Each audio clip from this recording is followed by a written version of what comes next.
Pues vamos a seguir esta mañana, hermanos, en el libro del Evangelio de Lucas. Y en realidad vamos a considerar esta mañana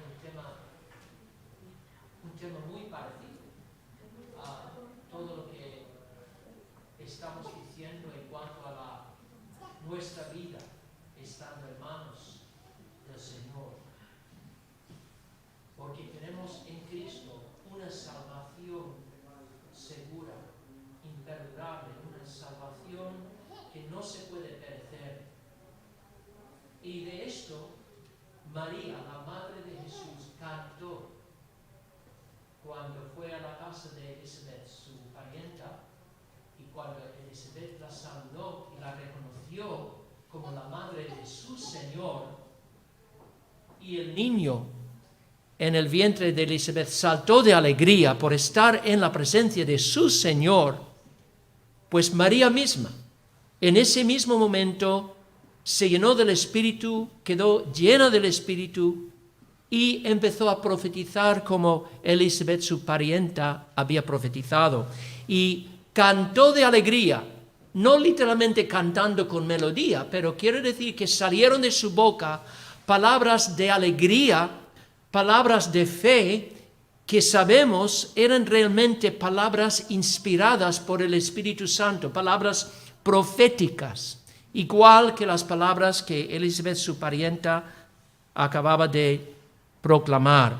Y de esas palabras de María vamos a hablar en esta mañana. Entonces vamos a leer juntos otra vez estas palabras de la oración de María, esta oración, esta exclamación extática, alegre de alabanza a Dios, que se conoce como el Magnificat. El Magnificat, porque en latín la primera palabra es Magnificat, que quiere decir magnifica mi alma al Señor. Entonces vamos a leer a partir del versículo 46 de Lucas 1. Entonces María dijo: engrandece, magnifica mi alma al Señor, y mi espíritu se regocija en Dios mi Salvador, porque ha mirado la bajeza de su sierva. Pues he aquí, desde ahora me dirán bienaventurada todas las generaciones, porque me ha hecho grandes cosas el poderoso, santo es su nombre, y su misericordia es de generación en generación a los que le temen. Hizo proezas con su brazo, esparció a los soberbios en el pensamiento de sus corazones, quitó de los tronos a los poderosos y exaltó a los humildes, y a los hambrientos colmó de bienes y a los ricos envió vacíos. Socorrió a Israel su siervo, acordándose de la misericordia de la cual habló a nuestros padres, para con Abraham y su descendencia para siempre. Y se quedó María con ella, con Elisabet, como 3 meses. Después se volvió a casa. Es interesante que en este cántico de María, este cántico de alabanza, vemos en realidad un doble mensaje. Y en esto aprendemos algo muy importante acerca del contenido de nuestras propias alabanzas a Dios. Por un lado, María alaba al Señor por sus obras de misericordia, por su misericordia. Ella ha recibido la salvación de Dios. Pero al mismo tiempo alaba al Señor por sus actos de juicio, por juzgar a los soberbios, a los ricos y poderosos de la tierra que se apoyan en el hombre, en el brazo de la carne y no en Dios. O sea, ella magnifica a Dios por estas 2 clases de obra que Dios hace: las obras de misericordia y de salvación y las obras de juicio. Y en esto vemos que es apropiado, hermanos, siempre gloriarnos en todo lo que Dios es y todo lo que Dios hace. No tenemos que pedir disculpas de nadie por lo que creemos acerca del Señor. Y por gloriarnos en todo su carácter de justicia y su carácter misericordioso. Y el mensaje de la Navidad, esta época del año que estamos celebrando, es una época de meditar en estas obras de Dios en conexión con la venida de Cristo al mundo, su primera venida que ocurrió tal y como lo tenemos registrado aquí en el Evangelio. Y el Cántico de María nos recuerda el verdadero motivo por el cual siempre podemos regocijarnos. No importa nuestras circunstancias, puede que estemos en tiempos buenos o tiempos malos, en medio de una crisis o en tiempos tranquilos de prosperidad.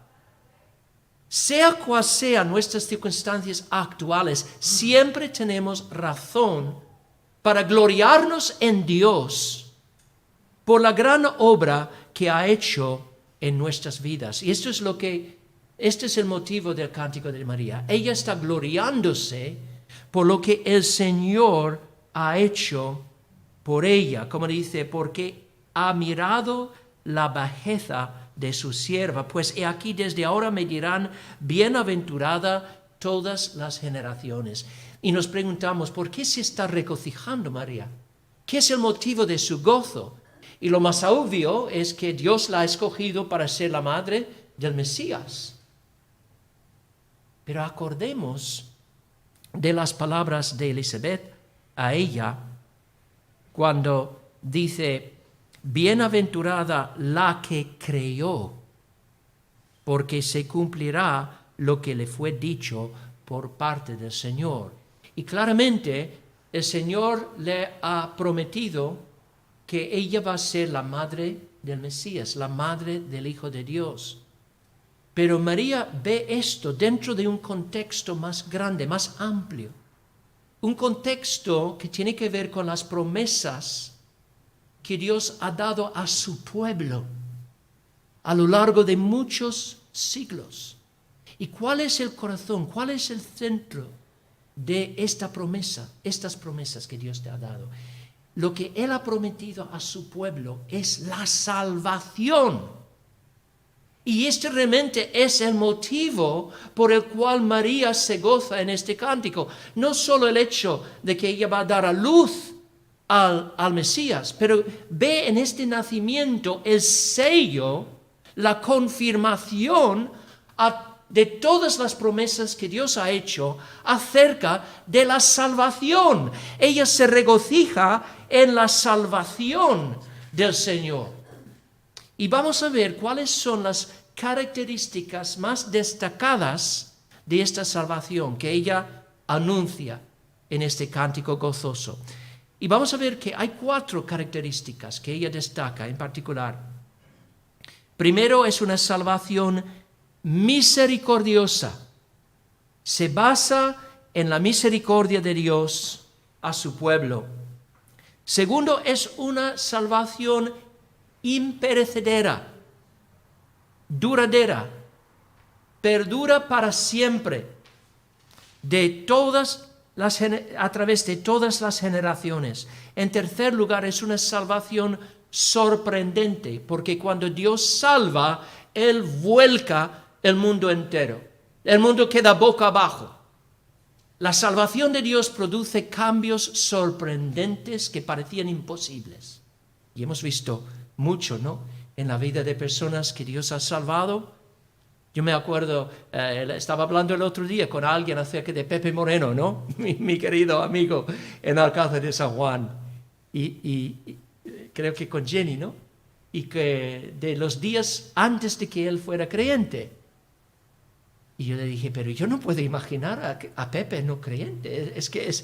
¿Cómo puede ser? Es imposible para mí imaginar a él como un no creyente. Pero es cierto, hubo un momento en su vida antes de llegar a la fe. Y mira todos los cambios que ocurren con la salvación de Dios. Y finalmente es una salvación prometida.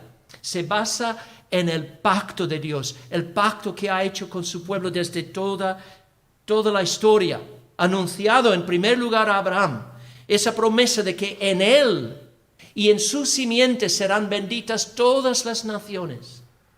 Pero ese pacto se desarrolla a través de varios pactos históricos hasta que llegamos al Nuevo Testamento y el establecimiento del nuevo pacto entre Dios y su pueblo.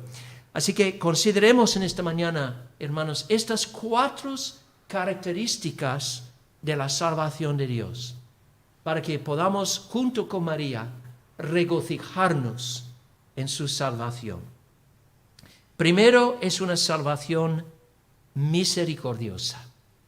Y vemos esto en el versículo 50, cuando dice María, y su misericordia es de generación a generación. Cuando decimos que la salvación es misericordiosa, queremos decir que no se basa en nada buena que Dios halle en el ser humano. No se basa en ningún mérito personal. Y tenemos que decir que si María se consideraba heredera de esta salvación, claramente ella no se veía como merecedora de nada de parte de Dios. Por eso ella misma dice aquí, mi alma engrandece al Señor y mi espíritu se regocija en Dios, mi Salvador. Ella se veía con la misma necesidad de cualquier otro ser humano. Ella necesitaba la salvación de Dios. Y si es así, entonces claramente no podemos considerar a ella como una mujer libre del pecado, una mujer nacida inmaculada que nunca pecó en su vida.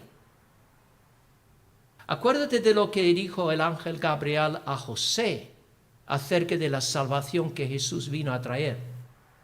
Dijo, llamarás a su nombre Jesús, porque Él salvará a su pueblo de sus pecados. Una pregunta. ¿Pertenecía María al pueblo de Jesús? Claro que sí. Entonces, ¿qué tipo de salvación necesitaba ella? Él salvará a su pueblo de sus pecados.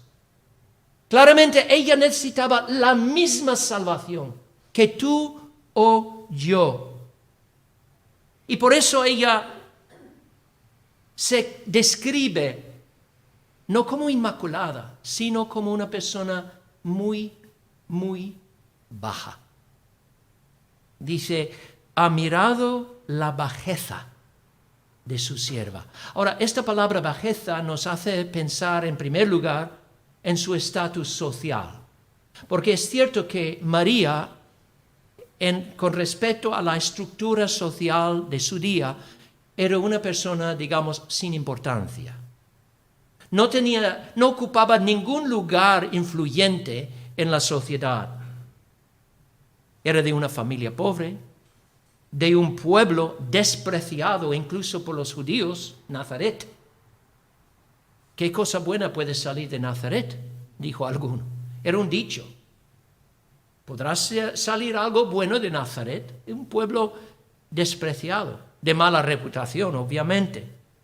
Era joven, un mero adolescente.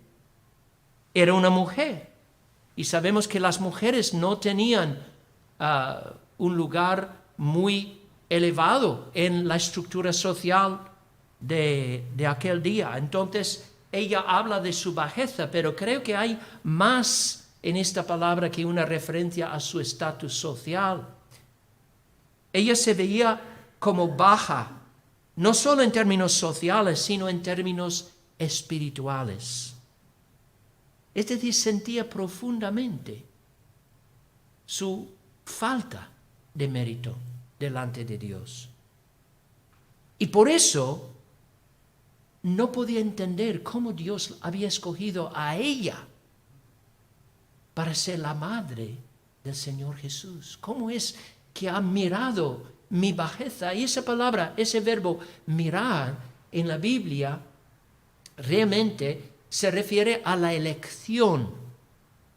Cuando un rey mostraba favor a una persona, en el mundo antiguo le decía que miraba con favor. Miraba con favor. Pensamos, por ejemplo, en lo que leemos acerca del rey Asuero en el libro de Esther. Cuando Esther fue a presentarse delante del rey, ella podía morir fácilmente porque eso no se hacía. Era algo que violaba la costumbre y la ley, que una persona se presentara ante el rey sin ser invitada. Pero Esther, por su fe en Dios y por la preocupación que tenía por su pueblo, se atrevió a presentarse ante el rey, no sabiendo si el rey iba a ejecutarla o mostrar la misericordia. Y leemos que cuando el rey vio a la reina Esther, que estaba en el patio, ella obtuvo gracia ante sus ojos, ante su mirada. Y el rey extendió a Esther el cetro de oro que tenía en la mano. La mirada del rey es lo que le salvó de la muerte. Miró a Esther con gracia, con misericordia, y como fruto de esa mirada, ella fue salvada de la muerte. Y yo creo que esto es una buena ilustración de la misericordia de Dios a su pueblo. ¿Por qué hemos recibido, tú y yo, esta salvación maravillosa que disfrutamos en Cristo? Es que Dios nos ha mirado con su favor, con su misericordia. Ha mirado la bajeza de nosotros, sus siervos. Ha hecho resplandecer su rostro sobre nosotros. Y luego en versículo 48, María explica por qué está bienaventurada. Dice, pues he aquí desde ahora me dirán bienaventurada todas las generaciones. ¿Por qué? Porque el Señor le ha mirado con favor, con misericordia. O sea, María no quiere ser recordada como una persona que en sí misma sea alguien especial. No es por su propia piedad, su propia bondad, su propia consecración a Dios, su propia santidad, que ella ha merecido algo del Señor. No, todo lo contrario.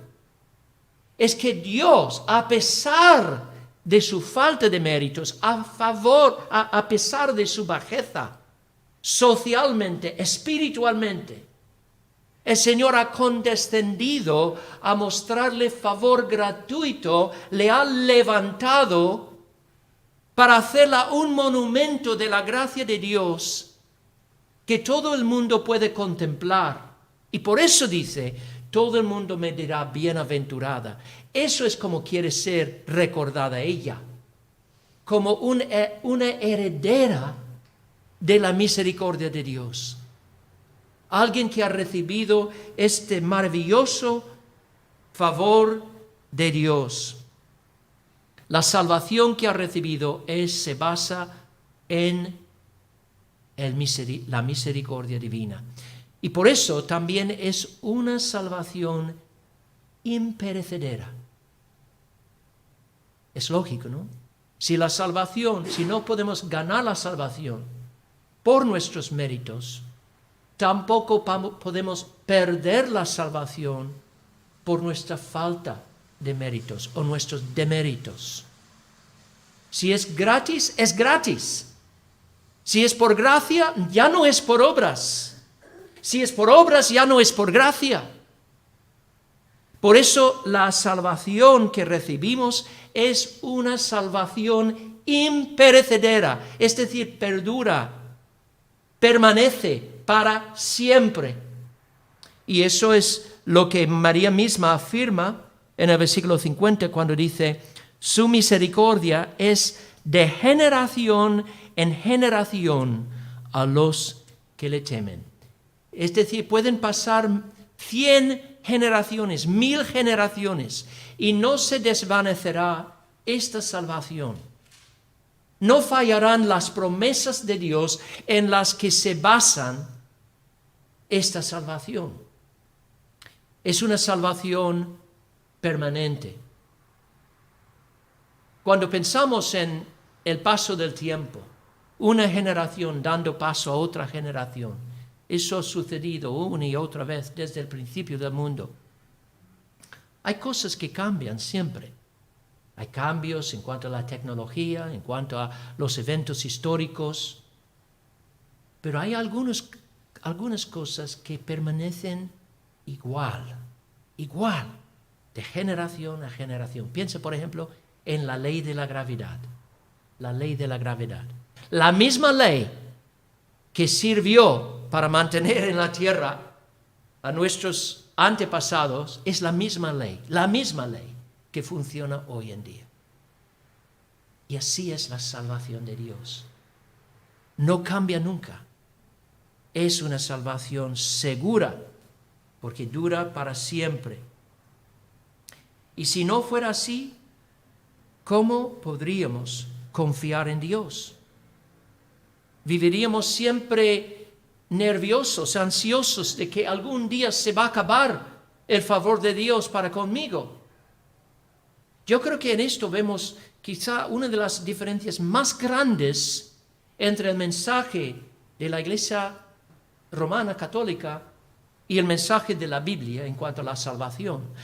La Iglesia católica no reconoce que el creyente recibe de Dios una justicia imputada. ¿Entendéis lo que quiere decir eso?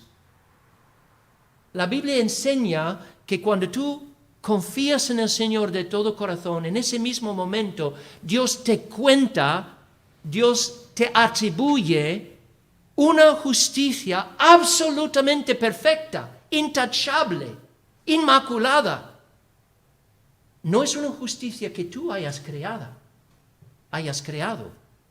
Es la justicia de Jesús mismo, que te viste como un vestimento.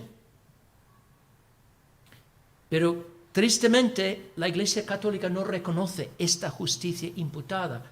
Enseña más bien la justicia infundida, una justicia que se pone en tu corazón por medio de los sacramentos. El problema es que esta justicia se puede perder en un instante si cometes un pecado mortal. Y luego tienes que ir corriendo al sacerdote y confesar el pecado para que pueda ser restaurada esta justicia. Y estás siempre así, inseguro. Quizá hoy en día estoy en gracia, mañana no. Nunca puedes simplemente descansar en una obra absolutamente perfecta que ha conseguido para siempre tu salvación. Este es el verdadero evangelio. Es la proclamación de una justicia absolutamente perfecta que tú no has tenido ninguna parte en fabricar. Es la justicia de Cristo, la justicia que Él ha ganado por su obediencia a la ley de Dios, su obediencia activa en cumplir los mandamientos del Señor y pasiva en sufrir la pena de la ley quebrantada. Y el momento que confiamos en Él, tenemos esta justicia imperecedera atribuida a nosotros y empezamos a gozar una salvación que permanece de generación en generación. A mí me gusta ilustrar esto a veces hablando de lo que pasó cuando me mudé de los Estados Unidos a España. O sea, cuando me mudé a los Estados Unidos, a España, a partir de ese momento, donde quiera que esté,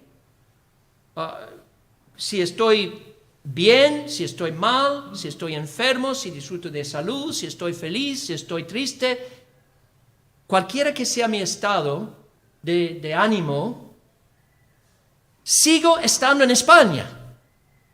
Cuando abro mis ojos, por la mañana y me pongo de pie, pongo mis pies en territorio español. Cuando voy andando por la calle, sigo estando en terreno español.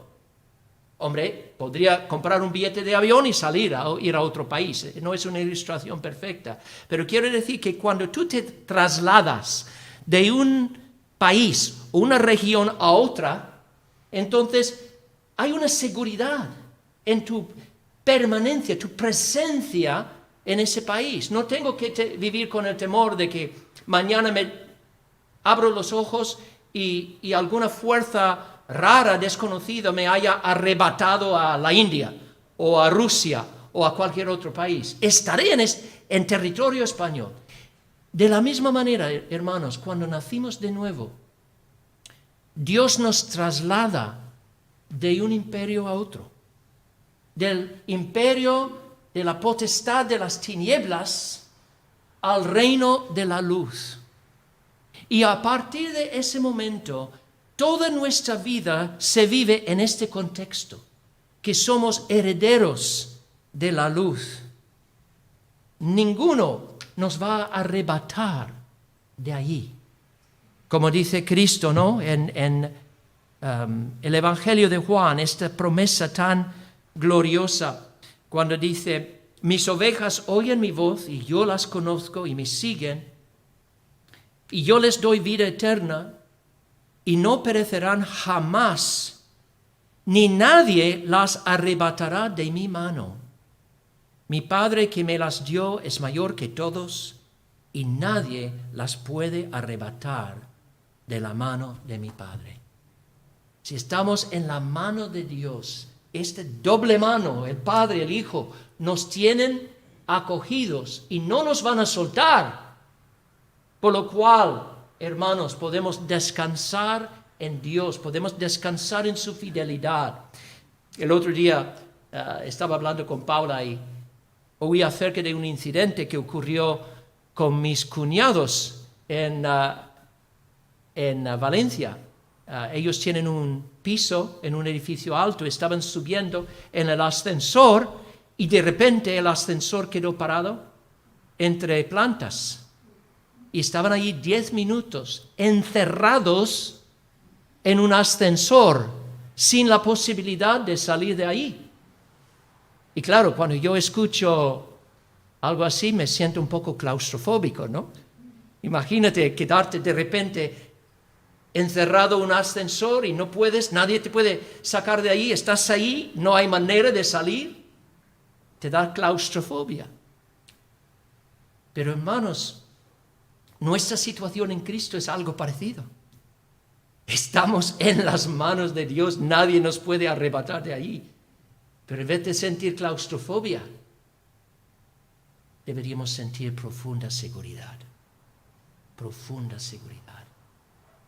Nuestra vida está en manos de Dios porque tenemos una salvación imperecedera. Si alguien que profesa la fe y que parece creer, al final se marcha, al final cae en la apostasía, ¿qué debemos pensar? ¿Que ha perdido realmente la salvación de Dios que una vez gozaba? ¿Qué es lo que dice Juan acerca de los falsos maestros? Dice, salieron de nosotros, pero no eran de nosotros. Porque si hubieran sido de nosotros, habrían permanecido con nosotros. Pero salieron para que se manifestase que no todos son de nosotros. Está clarísimo lo que está diciendo Juan. Si alguien realmente es salvo, de verdad, entonces va a permanecer en Cristo y en la fe. Y si abandona esto, es evidencia de que, como dice Juan, dice, no eran de nosotros. Porque si hubiesen sido de nosotros, habrían permanecido con nosotros. Así que tenemos una salvación, hermanos, misericordiosa, una salvación imperecedera, Pero también María afirma que es una salvación sorprendente, sorprendente. Vuelca el mundo entero. Si yo te hubiera dicho hace un año, dentro del plazo de un año, la isla de Palma va a crecer y va a extenderse otros 50 hectáreas al mar. A lo mejor me hubieras dicho, estás loco, ¿cómo puede crecer una montaña, una isla, ¿no? A primera vista parece imposible, ¿cómo puede crecer una isla? Pero fijaos en lo que ha pasado en este año. O sea, los volcanes, cuando hay una erupción de un volcán, puede cambiar las cosas, puede producir cambios dramáticos. Y eso es lo que ha pasado con la isla de Palma en este año. Pues María dice lo mismo acerca de la salvación de Dios. Produce cambios que parecen imposibles, pero que Dios efectúa. Y habla de 3 clases de personas que parecen ser las personas más seguras en todo el mundo. Personas invencibles. Habla aquí de los soberbios, los poderosos y los ricos. Pero ¿qué hace Dios cuando Él administra su salvación a su pueblo, oprimido, perseguido? ¿Qué es lo que hace? Primero, considera lo que dice María sobre los soberbios. Dice, hizo proezas con su brazo, esparció a los soberbios en el pensamiento de sus corazones. Los soberbios son los que confían en su propia sabiduría. Se creen muy sabios y normalmente son personas inteligentes. Pueden ser personas con mucho conocimiento teórico y factual del mundo. Pero por el orgullo en su corazón, en sus corazones, usan su conocimiento como una arma para atacar la palabra de Dios, para negar la verdad revelada de Dios, lo que Él ha dicho en su palabra. Y intentan apoyar sus negaciones con su erudición, con su sabiduría humana. Hay muchos soberbios en el mundo académico, el mundo de las universidades, etc. Muchos. Y no es sorprendente porque sabemos que la tendencia del corazón humano es enorgullecerse, ¿no?, por el conocimiento. Pablo dice, el conocimiento envanece, mas el amor edifica.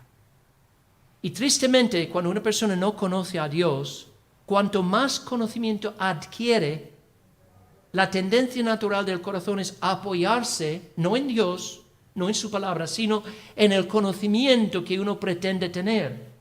Y si deja de orar a Dios, si deja de buscar a Dios, será imposible que crea en Dios porque está apoyándose en sí mismo y no en el Señor. Pero ¿qué hace Dios con los soberbios? Dice que los esparcirá en los pensamientos de sus corazones. En otras palabras, convierte su supuesto conocimiento en necedad. Como dice el profeta Isaías y el apóstol Pablo también. Citando Isaías, Pablo dice, destruiré la sabiduría de los sabios y desecharé el entendimiento de los entendidos. Dios no está en contra del conocimiento. Quiere que adquiramos conocimiento. Pero Dios sí está en contra del conocimiento falso que se levanta en contra de su palabra y de su revelación. Y al final siempre dejaré expuesta la necedad de ese supuesto conocimiento que tiene el hombre. Yo pienso en la teoría de la evolución, ¿no?, que cuando Charles Darwin, ¿no?, en el siglo XIX, cuando él desarrolló su teoría acerca de la evolución de los seres humanos de animales, se sabía muy poco sobre la célula y sobre el ADN y la complejidad de la vida. Pero cuanto más que han descubierto toda la complejidad de ese pequeño ordenador, el programa que está en cada célula del cuerpo, más increíble parece la teoría de Darwin. Y hay cada vez más científicos que están sacando a la luz los problemas con su teoría, incluso no creyentes, incluso los que no son, digamos, creacionistas bíblicos, pero sí dicen que es imposible que todo el rango de la diversidad de vida que vemos en el mundo haya venido de un solo ancestro. Hay demasiada complejidad. La segunda categoría que persona mencionada por María son los ricos. Ahora bien, no es un pecado tener dinero. Hay personas ricas en la Biblia, como Abraham, como Job, que eran hombres con mucha propiedad material. Dice la Biblia que Job era el hombre más rico, digamos, desde su época. Pero eran hombres piadosos porque no confiaban en sus riquezas. Dios les bendijo y prosperaron, pero no confiaban en sus riquezas. Entonces, cuando María habla de los ricos aquí, está hablando de personas no solo que tienen dinero, pero que ponen su confianza en el dinero. Usan su dinero egoístamente para satisfacer todos sus caprichos y para hacer la vista gorda a la necesidad de los pobres y los hambrientos. Quizá la mejor ilustración de la Biblia es el rico en la parábola del rico y Lázaro, ¿no? Tenía un pobre a su puerta. ¿Y qué hizo? Hizo la vista gorda. Decía, todo lo que tengo es mío, para disfrutar de ello no tengo que preocuparme de nadie más. Pero ¿qué hace Dios con los ricos en este sentido? Los que confían en su dinero. Dice, a los hambrientos colmó de bienes y a los ricos envió vacíos. Fijaos en cómo termina la historia del rico y Lázaro. Cómo en un momento su mundo se pone al revés. El pobre que ha confiado en el Señor a pesar de su escasez, se encuentra en el seno de Abraham, gozando de la salvación eterna. Y el rico que ha confiado en su riqueza, ¿dónde se encuentra? Al cerrar sus ojos en la muerte, se encuentra desnudo, desprovisto de todo lo que tenía, en agonía, en las llamas del infierno. O se da cuenta de que no tenía nada en realidad. Sus riquezas no podían salvarle en absoluto. ¿Os acordáis del actor Christopher Reeve? ¿Os acordáis de Christopher Reeve?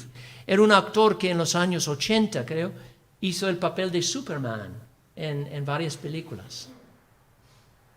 Era un hombre, pues, que tenía todo. Tenía fama, tenía riqueza, tenía casas. ¿Y os acordáis lo que le pasó? Tuvo un accidente que le dejó tetrapléjico. Y todo su dinero, toda su riqueza, no pudo comprarle la salud.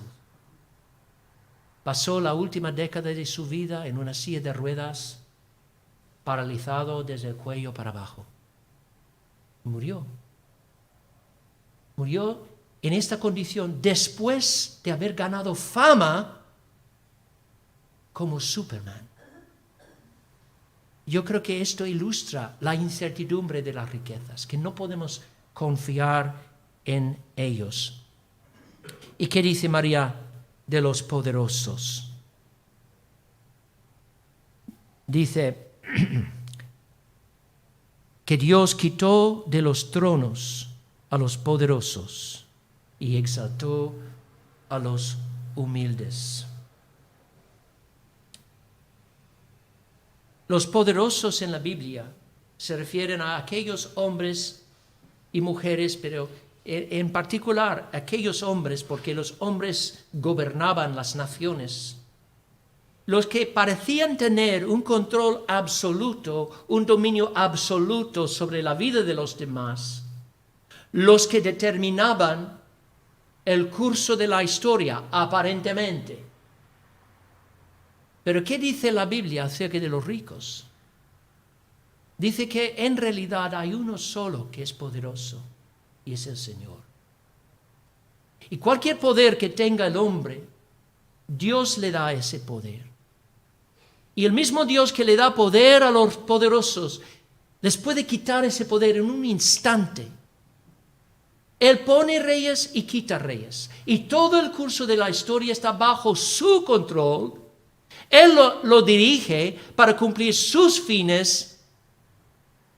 Y por eso, un hombre poderoso como Nabucodonosor, cuando se envaneció a causa de todos sus logros, todo lo que él había hecho y construido, en un instante quedó como un animal, como una bestia, gateando sobre 4 patas, digamos.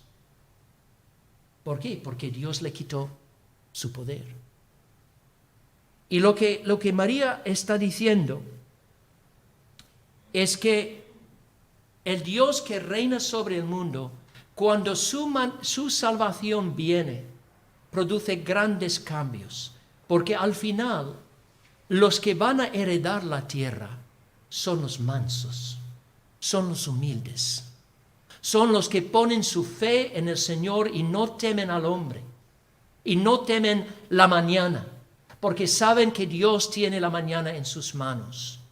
Yo creo que es muy importante que nos acordemos de esto, hermanos, porque estamos viviendo en tiempo de muchos cambios políticos, económicos, sociales, y es a nivel natural, es muy fácil sentirse ansioso, nervioso sobre lo que está pasando en el mundo, sobre esos poderosos que parecen controlar a todos como títeres, ¿no? Como muñecos, como si ellos tuvieran las cuerdas para dirigir todo el mundo. En realidad, ellos son los títeres de Dios. Ellos están cumpliendo la voluntad de Dios, llevando el curso de la historia al fin predestinado por Dios. Por eso, hermanos, no debemos temer al hombre, no debemos temer el futuro, debemos confiar en el Dios. El Dios que esparce a los soberbios en su pensamiento, el Dios que quita de los tronos a los poderosos, el Dios que envía a los ricos vacíos, ese Dios que vuelca el mundo.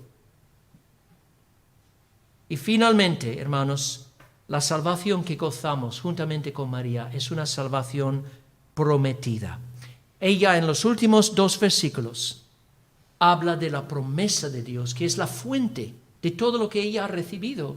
Dice, socorrió a Israel su siervo, acordándose de la misericordia de la cual habló a nuestros padres para con Abraham y su descendencia para siempre. Hace referencia al pacto con Abraham, porque todo lo que ella estaba experimentando en este mismo momento, cuando cantó este cántico, todo eso fue fruto del pacto que Dios hizo con Abraham. Hace ya muchos siglos, dijo Dios a Abraham, tu descendencia poseerá las puertas de sus enemigos. En tu simiente serán benditas todas las naciones de la tierra, por cuanto obedeciste mi voz. Y ahora María nota su barriga y se da cuenta de que algo está pasando dentro de su vientre, que es el cumplimiento de este pacto y esta promesa que Dios le había dado a su pueblo siglos antes de ese momento. Y ella era una creyente, ella confiaba en el Señor, y por eso cuando se dio cuenta de lo que estaba pasando en su vientre, lo veía sobre todo como confirmación de la promesa de Dios, sello a sus promesas de salvación. Y en esto, sobre todo, se regocijaba. O sea, yo creo que podemos decir con toda seguridad, hermanos, que el motivo del gozo de María principalmente no era el hecho de que ella iba a ser la madre de Jesús. Eso sí, ella se gozaba en eso. Pero en el fondo, lo que más llenaba a María con gran gozo era la promesa de salvación.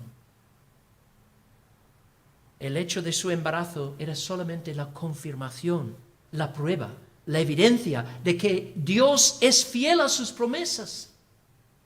Puede que tarden siglos en cumplirse, pero Dios siempre cumplirá sus promesas. Cumplió todas las promesas acerca de del primer advenimiento de Cristo. Por lo cual, hermanos, podemos estar seguros que cumplirá también todas las promesas respecto al segundo advenimiento de Cristo. Estamos viviendo en esa época entre los dos advenimientos. Y nosotros podemos regocijarnos esta mañana con María, con el mismo gozo, porque somos herederos de la misma salvación. Es cierto que ni tú ni yo tenemos el honor de dar a luz al Hijo de Dios. Hay una sola mujer en toda la historia que ha sido escogida para esta gran tarea. Pero tú y yo sí compartimos con María todos los beneficios de la salvación. Y podemos regocijarnos con ella como nuestra hermana en la fe. Ella no está elevada por encima de la iglesia como nuestra madre. Está a nuestro lado como nuestra hermana. Ha ido delante de nosotros como primera entre iguales, dándonos un ejemplo de fe, dándonos un modelo que seguir y mostrándonos cómo debemos regocijarnos en el Señor. Debemos regocijarnos en todas las obras que Dios hace. Yo sé que en esta época del año muchos quieren hablar solamente del amor de Dios manifestado en el nacimiento de Cristo. Y es cierto, esto es el motivo principal de nuestro gozo. Pero como cristianos bíblicos debemos ver más eso. El nacimiento de Cristo representa, por un lado, su misericordia derramada sobre su pueblo, sobre los que confían en Él, pero también la certeza de su juicio. El juicio de todos los que se oponen a Él, todos los que hacen la guerra contra su palabra, contra su verdad, contra su reino. Y el mensaje de la Navidad es que Dios es el ganador. Él va a triunfar sobre todas las obras de maldad que hacen los hombres y que hace Satanás. Y por eso María se regocijó. Estaba frente a muchos motivos de incertidumbre. Todavía quizá José no sabía nada acerca de su embarazo. A lo mejor no se le había dicho nada. Pero humanamente hablando, ¿quién iba a creerla? ¿Quién iba a creer que ella estaba ahora encinta por causa de un milagro del Espíritu Santo? Estaba viviendo en una época de la historia de mucha opresión por parte del gobierno romano, de mucha incertidumbre por parte de los judíos. Pero en medio de todo este tiempo tan difícil, en medio de toda esta incertidumbre en cuanto a su propio futuro y en cuanto a cómo sus padres, sus familiares, sus vecinos iban a responder a la noticia de su embarazo. Aún en medio de eso, ella se regocija porque sabe que Dios está en control, Dios es el ganador, su plan va a triunfar sobre todo. Y si tú estás en Cristo, tú puedes regocijarte con ella. Y si no estás en Cristo, te digo, no tienes todavía ninguna razón para regocijarte. Porque el mensaje de Navidad es para ti un mensaje de juicio. Si no te arrepientes. Pero es un mensaje que te invita a creer. Y termino diciendo esto a cualquier no creyente. ¿A qué esperas? Esta salvación que ha venido al mundo en la persona de Jesucristo es una salvación que se ofrece libremente a todos. Dios tiene su plan soberano en cuanto a la salvación, tiene su pueblo escogido, no lo niego. Pero el Evangelio llega a todos con una invitación, diciendo, no esperes más. Ven a mí, todos los que estáis cargados y trabajados, y yo os haré descansar. ¿A qué esperas? Cristo ha venido, ha nacido, ha vencido, y ahora te invita a acudir a Él y recibir de Él los beneficios de su obra redentora. ¿Qué mensaje, hermanos, tenemos para llevar al mundo? Un mundo sin esperanza, un mundo desesperado, un mundo que vive en ansiedad sobre lo que va a pasar mañana. Y nosotros tenemos un mensaje tan glorioso de un Dios ganador, un Dios que ha triunfado ya en su Hijo. Y es nuestra responsabilidad llevar este mensaje al mundo. Que seamos fieles en hacerlo. Amén.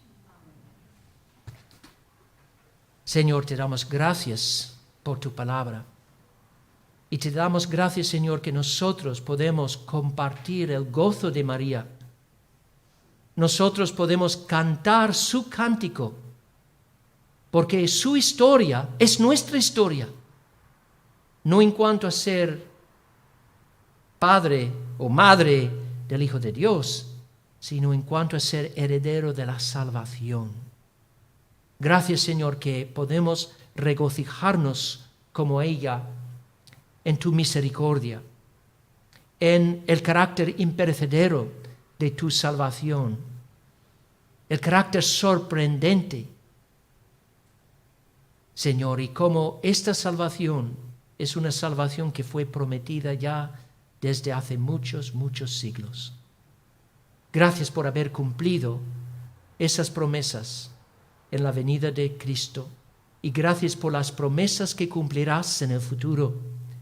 Esta es nuestra esperanza y es nuestro gozo, Señor, alabarte en esta mañana junto con María. En el nombre de Jesús te lo pedimos. Amén.